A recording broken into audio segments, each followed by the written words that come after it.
नमस्ते विद्यार्थियों। प्रथम वर्ष कला के साहित्य के सभी विद्यार्थियों का ऑनलाइन कक्षा में स्वागत। और आज से हम आधुनिक काल की पृष्ठभूमि पर विचार करेंगे, चर्चा करेंगे और आपको समझाएंगे। विद्यार्थियों, प्रथम प्रश्न पत्र काव्य का है और हमने आपको पाठ्यक्रम समझाते हुए यह बताया कि इस पाठ्यक्रम में जो पुस्तक है जिसका हमें अध्ययन करना है पूरे सत्र के दौरान, उस पुस्तक का नाम है आधुनिक काव्य सोपान। यानी आधुनिक काल के विभिन्न महत्वपूर्ण कवियों को, जो भारतेंदु युग, जो द्विवेदी युग, जो छायावाद, जो प्रगतिवाद, इन सब के महत्वपूर्ण कवि हैं, वे इस पुस्तक में संकलित हैं और हम उनको पढ़ेंगे। विद्यार्थियों, कविता पढ़ाने से पूर्व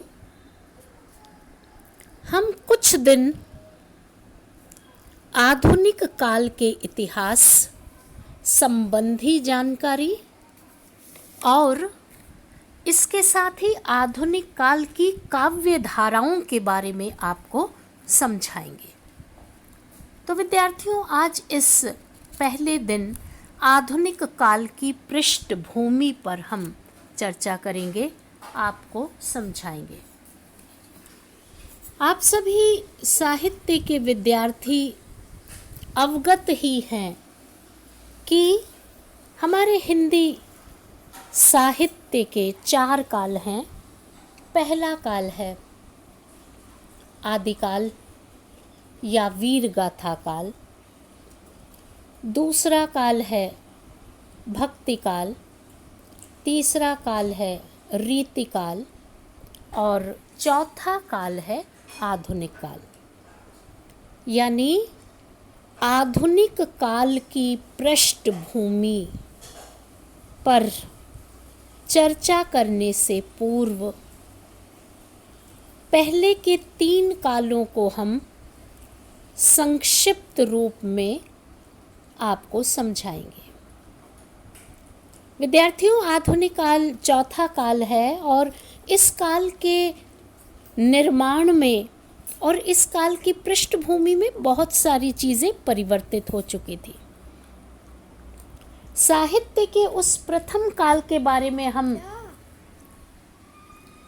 बातचीत करें तो साहित्य का पहला काल है आदिकाल, जिसे हम आदिकाल या वीर गाथा काल कहते हैं। यह साहित्य का प्रारंभिक काल है और इसे वीरता की प्रवृत्ति की अधिकता, श्रृंगार की अधिकता के कारण वीर गाथा काल नाम दे दिया गया। विद्यार्थियों, आप सभी जानते हैं कि इस वीर गाथा काल में राजनीतिक और सामाजिक स्थिति पृष्ठभूमि में हमारे यहाँ राजाओं का साम्राज्य था और राजाओं के साम्राज्य दरबार में जो दरबारी कवि हुआ करते थे, जो अपने आश्रयदाता का, उनके साम्राज्य विस्तार का और युद्धों का वर्णन किया करते थे। और उस समय राजा यदि युद्ध में विजयी होकर लौटता था तो वे राजा का यशोगान किया करते थे। तो आदिकाल और वीर गाथा काल में वीरता की प्रवृत्ति की अधिकता थी। प्रशस्तिपूर्ण काव्य लिखे जाते थे, श्रृंगार का चित्रण था और प्रकृति का चित्रण था। यह वीर गाथा काल की साहित्यिक प्रवृत्ति मोटे तौर पर इस प्रकार की थी। और इस काल के प्रतिक्रिया स्वरूप और परिवर्तन के परिणाम स्वरूप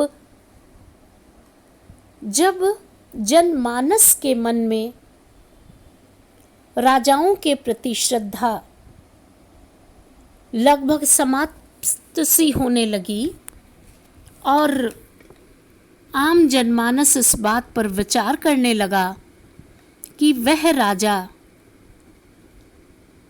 जो हमारा सर्वे सर्वा है, वही जब हमारे जीवन की सुरक्षा करने में असमर्थ है, तो उन्होंने फिर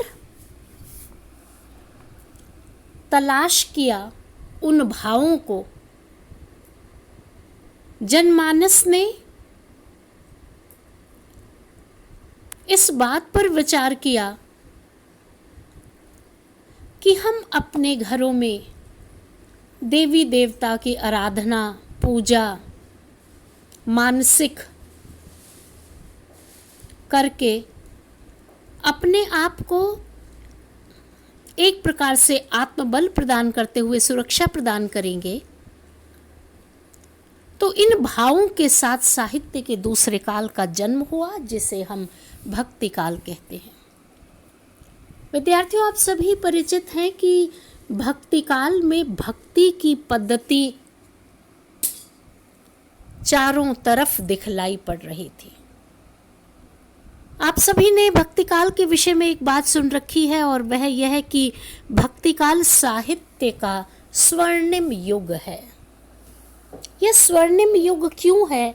विद्यार्थियों, आप सभी ने पढ़ा होगा, एक बार फिर से पुनरावृत्ति करें कि यह काल स्वर्णिम युग इसलिए है कि इस काल में चाहे हम उत्तर से दक्षिण तक देखें, पूर्व में देखें, पश्चिम में देखें, पूरे हिंदुस्तान भर में भक्ति की लहर दिखलाई पड़ती है। और इसकी सबसे बड़ी महत्वपूर्ण बात यह है कि इस काल के कवियों ने भक्ति का मार्ग आम व्यक्तियों के लिए सुलभ करवा दिया था। विद्यार्थियों, आप सभी परिचित हैं कि इससे पूर्व हमारे यहाँ धर्म के आचार्य वर्ग, विशेष संप्रदाय इत्यादि के लोग